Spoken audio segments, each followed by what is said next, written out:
Hey everyone, and welcome to this explainer. Today we're diving deep into the seriously fascinating world of GPU architecture. Look, if you've ever stared at a hardware spec sheet and felt just completely overwhelmed by the massive alphabet soup of acronyms, trust me, you are definitely in the right place.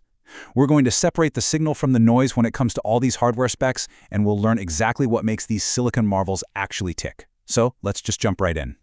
Here is a quick look at our agenda for today. 1. CPU versus GPU design. 2.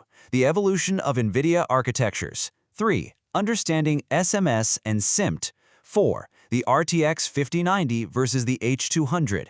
And finally, 5. Fit for purpose. All right, kicking things off with Section 1, CPU versus GPU design. To really grasp what a GPU is, it actually helps to look at what it isn't. Your CPU is essentially optimized for low latency, highly complex, sequential tasks. It handles unpredictable branching logic, and it uses large memory caches to do it. A GPU, it completely abandons that approach. Instead, it goes all in on massive parallel throughput. Think of it like this. It trades in a few complex logic cores for a literal army of thousands of specialized workers, all perfectly synchronized to handle massive chunks of data at the exact same time. Because at the end of the day, hardware dictates function, right? CPUs dedicate huge chunks of their silicon to large L1 and L2 caches, plus really complex control logic. But GPUs dedicate almost their entire transistor budget to just raw math. We're talking thousands of ALUs, or arithmetic logic units.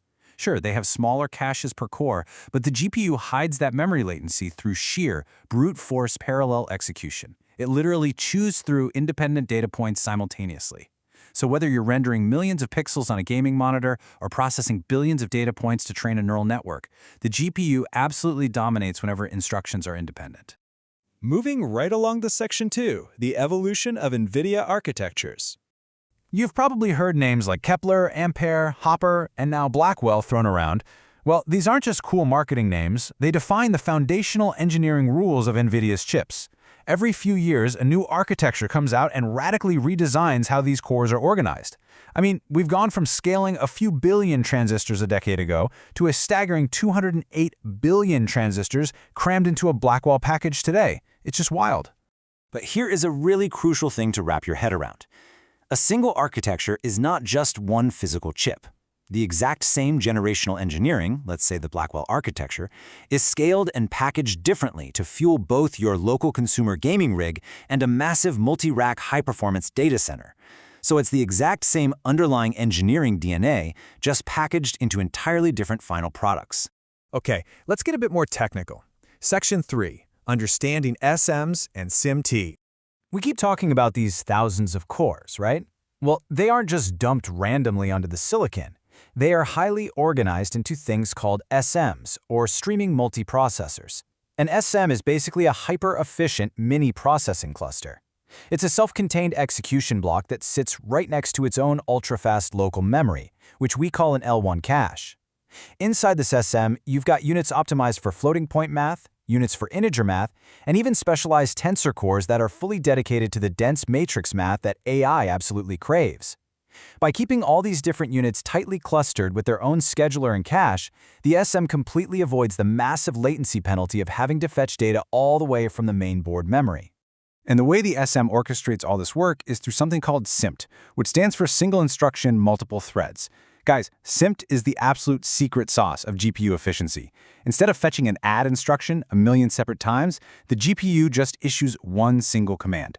Then a massive block of threads executes that exact same command across different pieces of data, perfectly in sync. Now, these synchronized groups of threads, they have a specific name, warps. In NVIDIA GPUs, a warp typically organizes 32 threads to run the exact same instruction in perfect lockstep. These warps are exactly what makes GPUs so unbelievably efficient at the dense linear algebra and vector workloads required by modern AI and 3D graphics. You are mathematically multiplying the work done per instruction by 32. It's kind of mind-blowing when you think about it. Which brings us to Section 4, the RTX 5090 versus the H200, a true clash of the titans. First up, let's look at the consumer side. Here we have the beating heart of the RTX 5090, the Blackwell-based GB202. Look closely at the structural layout here. A really massive addition is the AI Management Processor, or AMP. It dynamically acts almost like a traffic controller.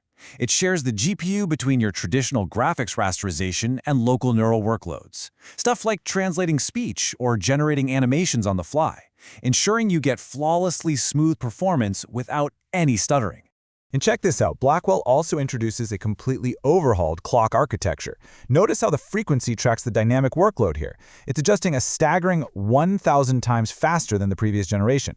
Through incredibly rapid clock and power gating, which basically means it's shutting down idle silicon at a microscopic level in real time, it maximizes your performance frame by literal frame. So it doesn't just run fast, it runs incredibly smart.